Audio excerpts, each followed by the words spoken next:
बिस्मिल्लाहिर्रहमानिर्रहीम। अस्सलाम वालेकुम।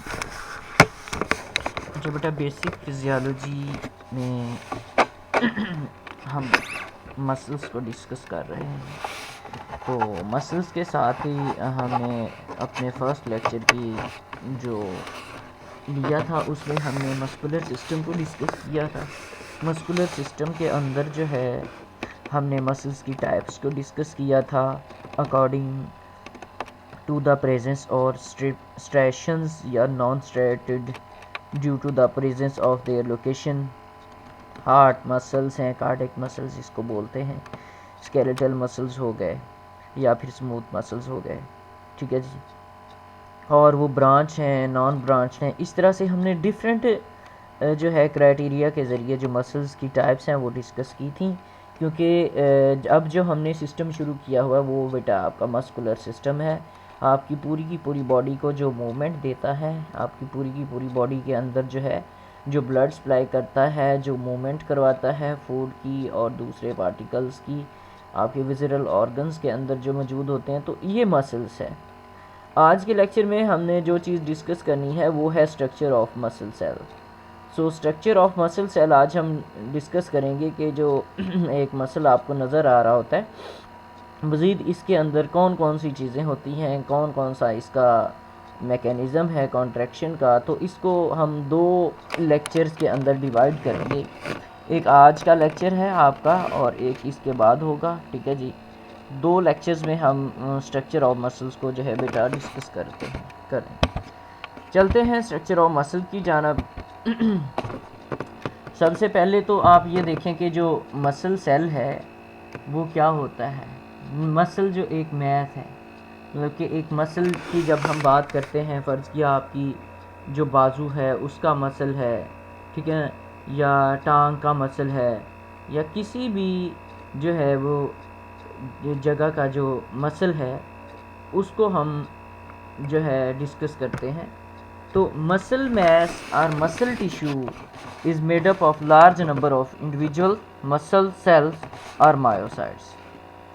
मसल मैस या मसल टिश्यू, फ़र्ज़ किया आप अपने बाजू के मसल्स की ट्राइसेप्स की बात कर रहे हैं या बाइसेप्स की बात कर रहे हैं, तो जो आपका ट्राइसेप्स या बाइसेप्स है वो बहुत ज़्यादा तादाद में जो मसल्स हैं वो इंडिविजुअल मसल सेल्स से, या मसल सेल्स को बेटा हम मायोसाइट्स कहते हैं। साइट्स जहाँ पर भी लफ्ज़ आएगा उसका मतलब होता है सेल्स और मायो का मतलब होता है मसल। तो मायोसाइट्स का मतलब हो गया मसल सेल। तो मसल जो है इटसेल्फ वो एक बहुत बड़ी तादाद में इंडिविजुअल सेल्स जिसको आप मायोसाइट्स कहते हैं उनसे मिलकर बना होता है, ठीक हो गया। So muscle cells are commonly called the muscle fibers. अच्छा, मसल सेल्स को आप मसल फाइबर्स भी कह सकते हैं। क्यों कहते हैं आप? क्योंकि ये बेटा मैंने आपसे पहले भी अर्ज़ किया था कि ये सिलेंड्रिकल या जो है फाइबर्स की सूरत में, लंबे लंबे थ्रेड्स की सूरत में मौजूद होते हैं। So the muscle cells are commonly called the muscle fibres because these cells are long and slender, ठीक है ना, इन अपेयरेंस। लॉन्ग कहते हैं लंबे को, स्लेंडर पतले को कहते हैं। सो मसल सेल्स जो हैं ये मसल फाइबर्स भी कहलाएंगे। क्यों ऐसा कहलाते हैं? क्योंकि ये लंबे लंबे सेल्स के ऊपर मुश्तमिल होते हैं जिनकी जो अपीयरेंस है वो कैसी होगी, वो स्लेंडर की तरह होगी, मतलब कि फाइबर्स की तरह, लॉन्ग थ्रेड्स की तरह, लंबे धागों की तरह, ठीक है जी। तो मसल स्केलेटल मसल फाइबर जो है वो मल्टी न्यूक्लिएटेड होता है। आपको पहले भी जो जब हमने पिछले लेक्चर में इनका डिफरेंस पढ़ा था तो हमने यही देखा था कि जो स्केलेटल मसल फाइबर है वो मल्टी न्यूक्लिएटेड है, उसके अंदर जो है धारियाँ जस्ट्रेशंस मौजूद होंगी, ठीक है जी। इसके अलावा ये अंडर द वॉलेंट्री कंट्रोल है, ठीक है ना। वॉलेंट्री कंट्रोल से मुराद है कि इसको हम अपनी मर्ज़ी से हरकत दे सकते हैं। So skeletal muscle fibers are multi nucleated and are arranged parallel to one another with some connective tissue in between. तो मसल स्केलेटल मसल फाइबर जो हैं वो मल्टी न्यूक्लिएटेड होते हैं और इस तरह से अरेंज होंगे कि एक दूसरे के साथ जो है पैरेलल फैशन में जाएंगे, लेकिन इनके दरमियान में थोड़ा सा कनेक्टिव टिश्यू जो है वो मौजूद होता है, ठीक हो गया जी।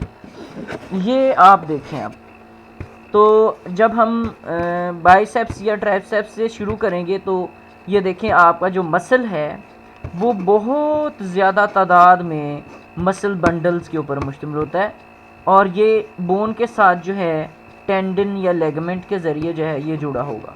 तो यहाँ से अगर हम इतने हिस्से को बड़ा करके देखते हैं तो हमें पता चलता है कि ये आपका जो मसल है वो एक बहुत बड़े मसल बंडल के ऊपर मुश्तमिल होता है। अब वो मसल बंडल में से ये देखें, अगर हम एक इसको जिसको फेसिकुला कहते हैं, फेसिकुला, उसको अगर हम बड़ा करके देखेंगे तो ये यहाँ पर हमें मज़ीद इससे आगे छोटे छोटे बंडल जो हैं वो नज़र आएंगे। अगर इसमें से इसको बड़ा करके देखेंगे तो फिर हमें मसल सेल या मसल फाइबर नज़र आएगा। अच्छा, मसल फाइबर को में से अगर एक मायोफिब्रिल को बड़ा करके देखेंगे तो हमें ये चीज़ें नज़र आएंगी, जिसमें आपको सार्कोमेयर नज़र आएगा। सार्कोमेयर के अंदर मज़ीद आपको जेड लाइन, एम लाइन, ठीक है ना, एच जोन, ठीक है, उसके बाद एक्टिन फिलामेंट, मायोफिलामेंट, ये बड़ी एक कॉम्प्लिकेटेड सी चीज़ें हैं जो हम सेकंड लेक्चर में पढ़ेंगे, ये आपको नज़र आएंगी। तो ये थोड़ा सा आप इस तरह से इसको देख सकते हैं कि मसल के बाद मसल बंडल के बाद फेसिकुला, और उसके बाद जो है मसल फाइबर्स हैं, मसल सेल्स हैं, और इसके बाद मायोफिब्रिल्स हैं, मायोफिब्रिल्स के बाद सार्कोमेयर है, ठीक है ना। तो यहाँ आप इसको देख सकते हैं। अच्छा, अगर हम इसको थोड़ा सा व्यू करके देखें तो हर मसल के बाहर एक जो है कनेक्टिव टिश्यू की एक लेयर लगी होती है जिसको एपिमाइसिया कहते हैं। इसके अंदर ब्लड वेसल्स भी होंगी। फिर मज़ीद ये छोटे छोटे हिस्सों में डिवाइडेड होता है, जिसको हम अगर वो मसल फाइबर के इर्द गिर्द जो ये एपिमाइसिया जो इस पूरे के बाहर होगी, एपी का मतलब ऊपर होता है, पेरी का मतलब होता है इर्द गिर्द, पेरीमाइसियम इस मायोफिब्रिल के इर्द गिर्द होगी, और इसके अंदर जो होगी वो एंडो का मतलब अंदर होता है, तो उसको हम एंडोमाइसियम कहते हैं। मैं अब दोबारा आपको बताता हूँ, एपी का मतलब ऊपर होता है, पेरी कहते हैं इर्द गिर्द को, एपीमाइसियम जो बाहर वाली लेयर है, पेरीमाइसियम जो इर्द गिर्द वाली लेयर है, और एंडोमाइसियम जो अंदर मसल फाइबर की लेयर है। ये आप देख सकते हैं। सो बात करते हैं मसल की। तो muscle mass is separated from the neighbouring tissues by a thick fibrous tissue layer known as fascia। So her muscle fiber जो है, हर मसल मैस जो है वो नेबरिंग टिश्यू से, मतलब कि फ़र्ज़ करें अगर आप अपने बाजू या बाइसेप्स की या ट्राइसेप्स की बात करते हैं तो इसमें जो मसल्स हैं वो अपने इर्द गिर्द के जो नेबरिंग टिश्यूज़ हैं उनसे एक थिक फाइबरस टिश्यू के ज़रिए, जिसको हम फेशिया बोलते हैं, उसके ज़रिए अलग हुआ है, ठीक है जी। So beneath the fascia muscle is covered by a connective tissue sheet known as epimysium. तो ये जो एपिमाइसियम है इसके बाहर एक फेशिया होगा। वो फेशिया इस मसल को, फ़र्ज़ करें ये आपका मसल है, तो यहाँ पर इस पूरे के पूरे मसल के सबसे बाहर वाली लेयर कौन सी होगी? फेशिया होगी, ठीक है जी। फेशिया के बाद जो है कौन सी होगी? एपिमाइसिया, ठीक है जी। So beneath the fascia muscle is covered by a connective tissue sheet known as epimysium. Epi means ऊपर होता है। अच्छा जी। In muscle the muscle fiber are arranged in a various group called the bundles of fasciculi, ठीक है ना। सो muscle के अंदर जो मसल फाइबर्स हैं ये बहुत बड़े ग्रुप्स के अंदर अरेंज हैं। ये देखा बेटा, ये ग्रुप्स है, एक ये ग्रुप है, ये ग्रुप है, ठीक है जी।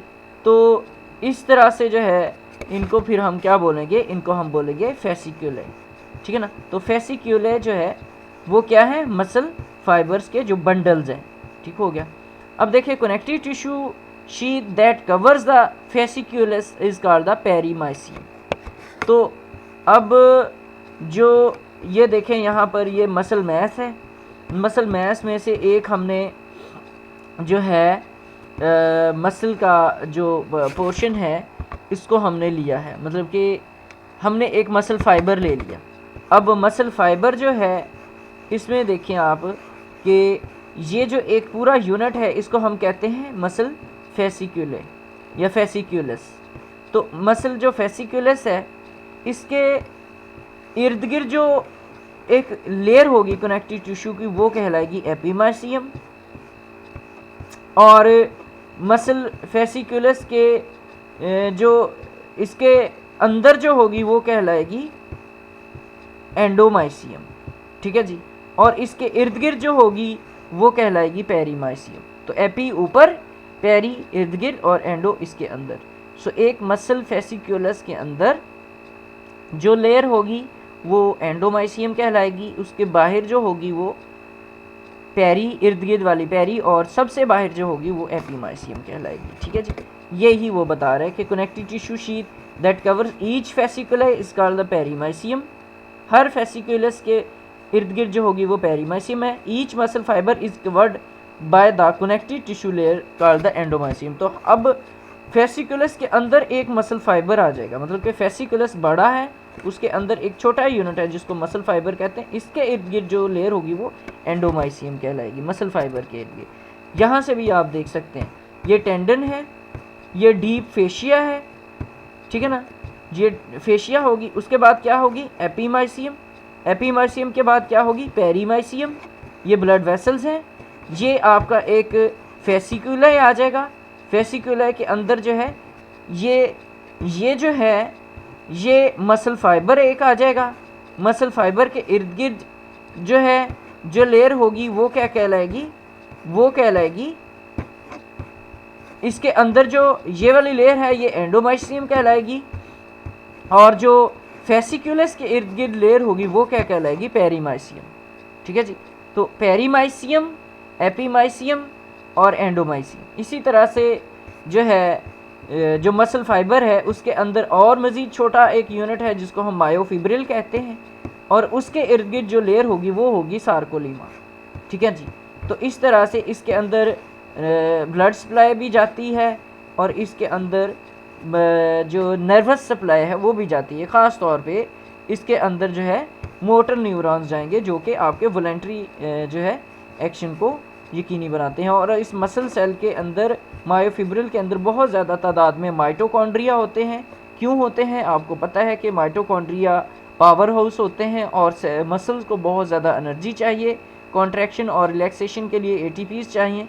तो यहाँ पर जितना ज़्यादा मसल का काम होगा उतनी ही ज़्यादा उसमें ब्लड वेसल्स पेनिट्रेट करेंगी, उतना ही ज़्यादा उसके अंदर माइटोकॉन्ड्रिया की जो तादाद है वो ज़्यादा हो जाएगी। तो वो मसल सेल्स जिनकी एक्टिव मूवमेंट है या एक्टिव यूज़ है उनके अंदर ब्लड वेसल्स की तादाद भी बहुत ज़्यादा होती है और माइटोकॉन्ड्रिया की तादाद भी बहुत ज़्यादा होती है, बजाय इसके कि उन मसल्स के जिनकी एक्टिव मूवमेंट नहीं है उनमें माइटोकॉन्ड्रिया और ब्लड वेसल्स की जो तादाद है वो कम होगी और उनमें हाइपरट्रॉफी भी नहीं होगी। एक्टिव यूज़ वाले मसल्स के अंदर हाइपरट्रॉफी होगी और इनके अंदर ब्लड वेसल्स, ठीक है जी, और माइटोकॉन्ड्रिया और जो नर्वस सिस्टम है, जो नर्व सप्लाई है वो भी ज़्यादा होती है। अब हम बात करते हैं मसल फाइबर की। तो मसल फाइबर कौन सा है? ये वाला मसल फाइबर है, ठीक है जी। एक मसल फाइबर की अब हम बात करते हैं। बेटा मसल फाइबर को हम मसल सेल भी कहते हैं। देखिए ईच मसल सेल या muscle fibre is a cylinder in shape. तो हर मसल फाइबर या मसल सेल एक सिलेंड्रिकल शेप के ऊपर मुश्तमिल होता है। उसकी जो एवरेज लेंथ है वो होती है 3 सेंटीमीटर, लेकिन ये लेंथ वेरी करती है। ये जो मसल फाइबर है या मसल सेल है वो 1 सेंटीमीटर का भी हो सकता है, 4 सेंटीमीटर का भी हो सकता है, मतलब कि 1 से लेकर 4 तक डिफरेंट सेंटीमीटर्स के ये हो सकते हैं। लेकिन ये डिपेंड करता है कि उस मसल की लेंथ कितनी है। फ़र्ज़ करें जो सबसे लंबा आपका मसल है उसके अंदर ये 4 सेंटीमीटर का होगा और छोटे मसल्स के अंदर 1 सेंटीमीटर का भी हो सकता है। फिर हम बात करते हैं इसके डायमीटर की। So diameter of each muscle fibre varies. तो इसका डायमीटर भी वेरी करता है, 10 माइक्रोन से लेके 100 माइक्रोन्स तक हो सकता है। हर मसल फाइबर का जो डायमीटर होता है या हर मसल सेल का जो डायमीटर होगा, मोटाई, वो होगी 10 माइक्रोन से लेकर 100 माइक्रोन तक। उसके बाद देखें diameter varies in single muscle. हर मसल के अंदर इसका डायमीटर फिर वेरी करता है। हर मसल फाइबर का डायमीटर एक मसल के अंदर मुख्तलिफ हो सकता है। ठीक हो गया जी। सो मसल फाइबर्स या muscle cells are attach to a tough cord of connective tissue called the tendon. तो मसल फाइबर्स या मसल सेल जो है एक बहुत ही हार्ड जो है कॉर्ड के साथ, रस्सी के साथ जुड़े होते हैं जिसको कनेक्टिव टिश्यूज़ कहते हैं। टेंडन जो है is in turn attach to the bone. तो वो टेंडन किसके साथ जुड़ा होता है? टेंडन जो है ये बोन के साथ जुड़ा होता है, ठीक है जी। Tendon of some muscles is thin, flat and stretched but tough. कुछ मसल्स के जो टेंडन होते हैं वो थिन होते हैं, फ्लैट होते हैं और स्ट्रेच्ड होंगे लेकिन टफ होंगे। Such type of tendon is called the aponeurosis, ठीक है ना। ऐसे जो टेंडन होंगे उसको हम एपोन्यूरोसिस कहते हैं, जो कि फ्लैट, स्ट्रेच लेकिन टफ होंगे। अच्छा जी, उसके बाद इसको मज़ीद आगे लेके चलते हैं मसल फाइबर या मसल सेल को। ईच मसल फाइबर और muscle cell is enclosed by a cell membrane. हर मसल फाइबर या मसल सेल जो है वो सेल मेम्ब्रेन से जो है इनक्लोज होता है। इनक्लोज से मुराद है कि सेल मेम्ब्रेन हर मसल फाइबर या मसल सेल के इर्द गिर्द जो है वो मौजूद होती है। That lies beneath the endomysium, जो कि एंडोमाइसियम के नीचे मौजूद होगी। अब इसको जो है हम सेल मेम्ब्रेन नहीं कहेंगे, जो मसल फाइबर के इर्द गिर्द सेल मेम्ब्रेन होगी उसको बेटा हम सेल मेम्ब्रेन नहीं कहेंगे, इसको हम कहेंगे सार्कोलीमा। सो साइटोप्लाज्म को भी हम साइटोप्लाज्म नहीं कहेंगे, इसको भी हम सार्कोप्लाज्म कहेंगे। तो सेल मेम्ब्रेन जो मायोफिब्रिल मायोफाइबर या मसल फाइबर या मसल सेल के इर्द गिर्द होगी उसको सार्कोलीमा बोलेंगे, जो उसके अंदर साइटोप्लाज्म होगा उसको हम सार्कोप्लाज्म बोलेंगे। तो ये आप मसल सेल या फाइबर देख सकते हैं, इसमें ये इर्द गिर्द जो लेयर है ये सार्कोलीमा हो जाएगी, ये इसके अंदर जो है ये जो उससे छोटा सब यूनिट है वो मायोफिब्रिल है, और इसका जो साइटोप्लाज्म होगा उसको हम सार्कोप्लाज्म बोलेंगे। ये न्यूक्लियस आ जाएगा। अब यहाँ पर मज़ीद जो है मायोफिब्रिल को अगर हम बड़ा करके देखेंगे, यहाँ पर हमें बैंड्स नज़र आएंगे, ए बैंड है और आई बैंड है, ठीक है जी। और इसके बाद जो मायोफिब्रिल है उसके अंदर एच जोन भी होता है और जेड लाइन भी होगी मौजूद, ठीक है जी। तो ये मज़ीद हम आगे पढ़ेंगे। अच्छा, अब यहाँ पर हम बात करते हैं कि ए बैंड और आई बैंड क्या है, जो कि आपके मसल सेल या मसल फाइबर के अंदर होते हैं। So let's start the light band, जिसको हम आई बैंड कहते हैं। लाइट बैंड बेटा ये वाला है, ये देखें एक रेड है और एक वाइट कलर का है। ये जो पोर्शन है इसको हम क्या बोलेंगे, आई बैंड, और ये जो रेड डार्क है उसको हम ए बैंड बोलते हैं। सो हम सबसे पहले डिस्कस करेंगे आई बैंड को या लाइट बैंड को। लाइट बैंड और I band, light band is called I, I stands for isotropic. Isotropic band इसको कहते हैं band because it is isotropic to polarised light. क्यों? क्योंकि ये पोलराइज्ड लाइट जब इसके ऊपर फेंकते हैं तो ये आइसोट्रोपिक होता है। When polarised light is pass through the muscle fibre at this area, light rays are refracted at the same angle. तो ये पोलराइज होता है, इसीलिए जो लाइट रेज हैं वो उसी एंगल के ऊपर रिफ्रैक्ट होती हैं। ठीक हो गया कि नहीं? इसका नाम हम लाइट बैंड क्यों कहते हैं? क्योंकि ये पोलराइज्ड है, आइसोट्रोपिक है। आई बैंड या लाइट बैंड को आई स्टैंड्स फॉर आइसोट्रोपिक, क्योंकि जब इसके ऊपर पोलराइज्ड लाइट से इसको गुजारा जाता है तो ये सेम एंगल के ऊपर उसको रिफ्रैक्ट करता है। राइट साइड पे से लाइट आएगी तो उसको राइट साइड पे ही मोड़ेगा, लेफ्ट साइड से हो तो लेफ्ट साइड पे। दूसरा बेटा आपका आ जाएगा डार्क बैंड, जिसको ए से जाहिर हम करते हैं, ये वाला हिस्सा। अब इसकी ज़रा देखें, dark band is called A band, dark band is A band, A stands for anisotropic. I isotropic है, A anisotropic, because it is anisotropic to the polarized light. ये पोलराइज्ड लाइट के साथ एनआइसोट्रोपिक है। ए बैंड वो isotropic था, I band. So polarized light is pass through the muscle fiber. जब muscle fiber में से पोलराइज्ड लाइट पास करती है in this area, A band के या डार्क बैंड के साथ जब पोलराइज्ड लाइट जहाँ से गुजरेगी, light rays are refracted at different directions. तो लाइट रेज जो है बेटा डिफरेंट डायरेक्शंस के अंदर रिफ्रैक्ट होंगी। A stands for not, iso means it, tropos means turning. So not turning, ठीक है ना, नॉट इट टर्निंग, तो जो कि इसको मोड़ नहीं रहा। सो when polarized light is passed through the muscle fiber at this area, the light rays are refracted at the different directions. तो वहाँ पर सेम डायरेक्शन में लाइट रिफ्रैक्ट कर रही थी आइसोट्रोपिक के अंदर, और एनआइसोट्रोपिक के अंदर जो है वो डिफरेंट डायरेक्शन में लाइट जो है वो रिफ्रैक्ट करेगी। इसको हम फिर ए बैंड भी कहते हैं, anisotropic band. So the dark band is also called Q disc. Q जो है, क्यू डिस्क इसको बोलते हैं, ठीक है ना, उसको हम क्रेसिच्यूबी या क्रॉस डिस्क भी कहते हैं, ठीक है ना, क्रिस्क्यूबी, ठीक है ना, और इसको क्रॉस डिस्क भी बोलते हैं। In an intact muscle fiber I band and A band of the adjacent myofibrils are placed side by side. तो इंटैक्ट मसल फाइबर में आई बैंड और ए बैंड जो हैं वो साथ साथ मौजूद होते हैं, साइड बाय साइड, मतलब कि पहले ए बैंड आया तो फिर आई बैंड, फिर आई बैंड के साथ ही ए बैंड, फिर उसके साथ ही आई बैंड, मतलब कि I band A band, I band A band, I band A band. तो इस तरह से ये एक सीरीज़ में मौजूद होते हैं। एक इंटैक्ट मसल फाइबर के अंदर जो है आई बैंड और ए बैंड एक सीरीज़ में मौजूद होते हैं, एडजस्टेंट होते हैं, एक दूसरे के साथ जुड़े होते हैं। Alternative A band I band, A band I band, इस तरह से। So it gives the appearance characteristics cross striations, इसलिए ये मसल्स को एक क्रॉस स्ट्राइएशंस जो हैं, धारियाँ मसल में नजर आएंगी, वो कैरेक्टरिस्टिक्स देता है in the muscle fibre. Muscle fibre के अंदर ये जो है क्रॉस स्ट्राइएशंस जो है नजर आएंगी आपको। उसके बाद देखें, I band is divided into 2 portions.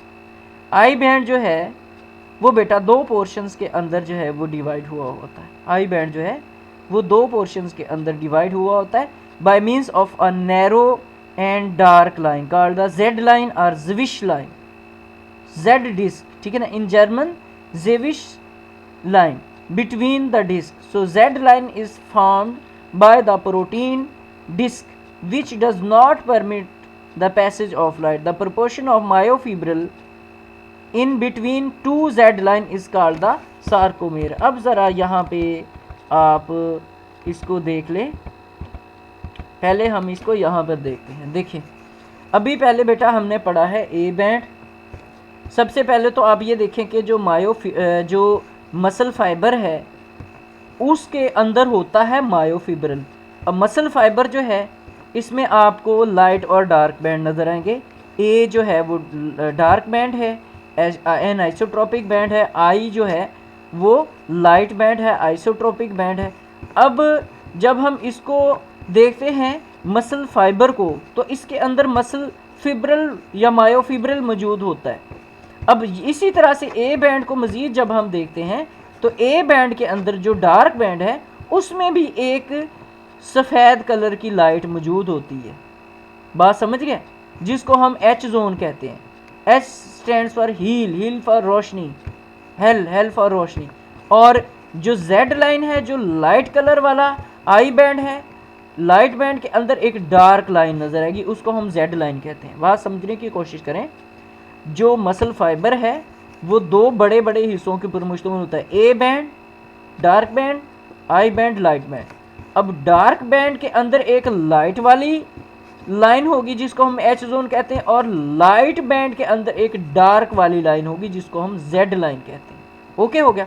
अब एक जेड लाइन से लेकर दूसरी जेड लाइन तक का जो फासला है उस एरिया को हम क्या कहते हैं, सार्कोमेयर कहते हैं। ओके हो गया, चलें।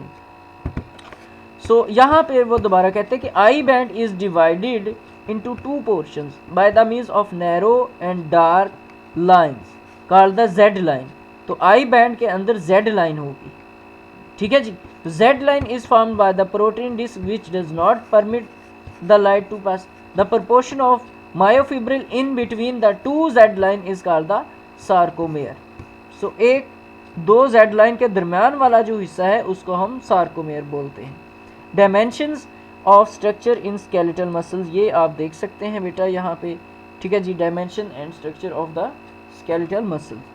तो मसल फाइबर देखें, जो स्ट्रक्चर है मसल फाइबर का, इसकी लेंथ 1 to 4 सेंटीमीटर और डायमीटर 10 to 100 माइक्रोमीटर होगा। मायोफिब्रल जो है इसकी लेंथ 1 सेंटीमीटर से 4 सेंटीमीटर होगी और इसका डायमीटर 0.2 से 2 माइक्रोन मीटर है। Actin filament 1 micron metre length होगी और डायमीटर 20 एंगस्ट्रॉम होगा। और मायोसिन फिलामेंट की जो लेंथ है वो 1.5 माइक्रोन होगी और इसका डायमीटर 115 एंगस्ट्रॉम होगा।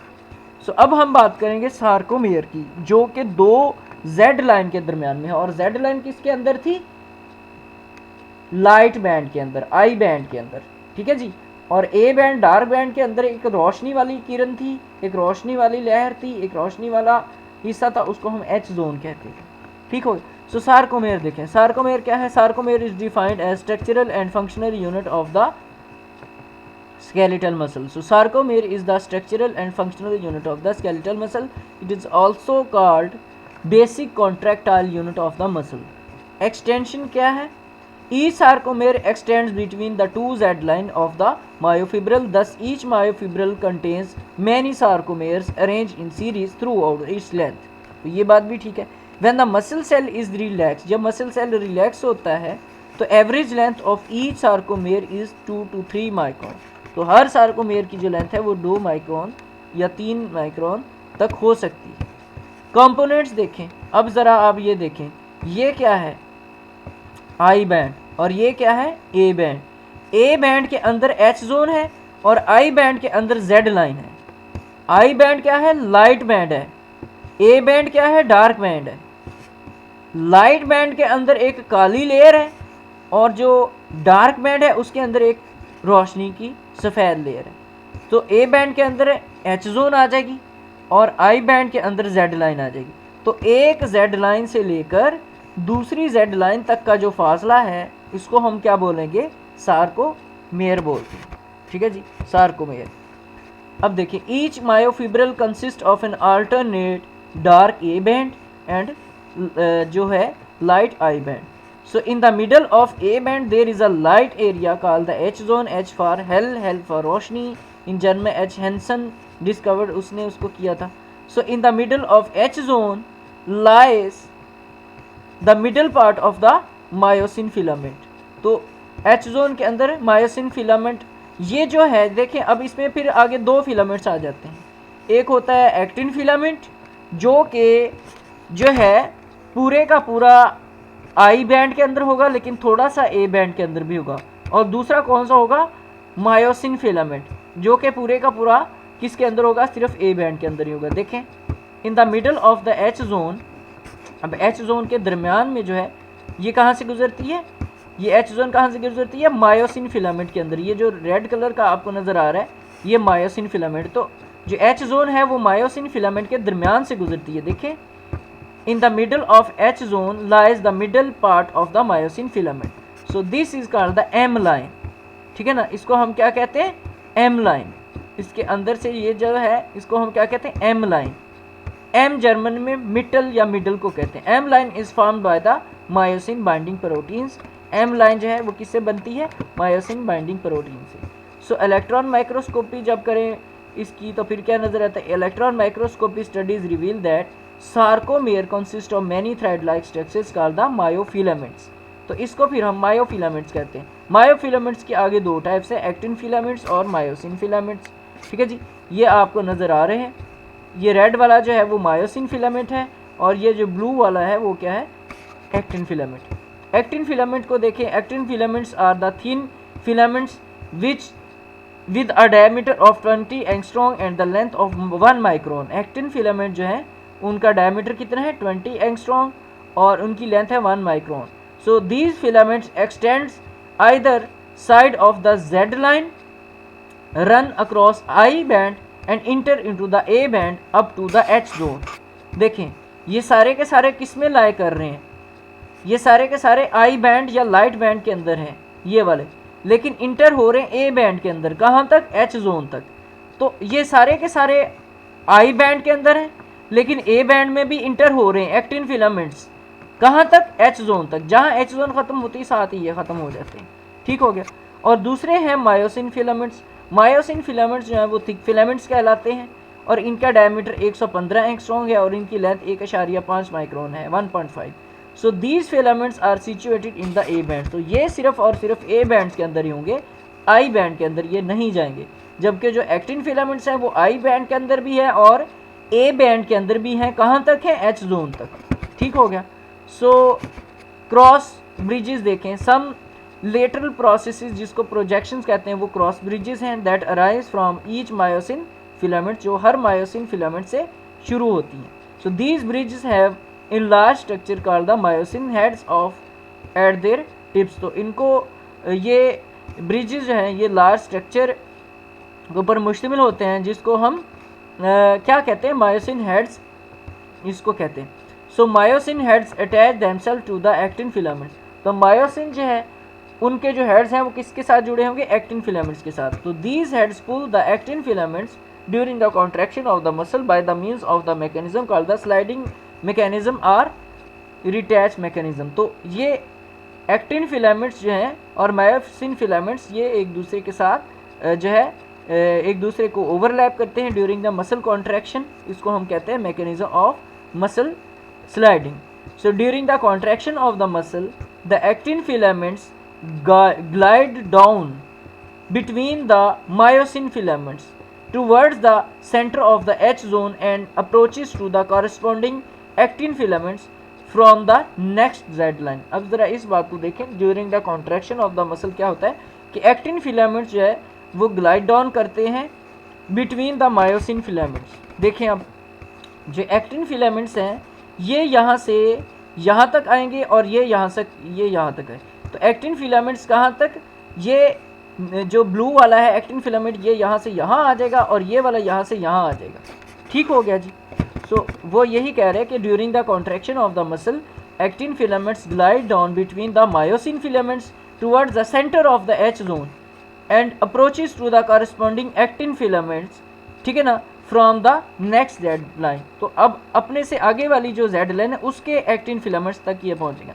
सो Z line approaches the ends of the myosin. तो जेड लाइन जो है वो मायोसिन के एंड तक चली जाएगी। यहाँ थोड़ा सा क्लियर है, ये आप देखें, ये आई बैंड है, ये ए बैंड है और ये ब्लू वाला जो है वो एक्टिन फिलामेंट है और ये वाला ब्लू वाला भी एक्टिन फिलामेंट है। ठीक है जी।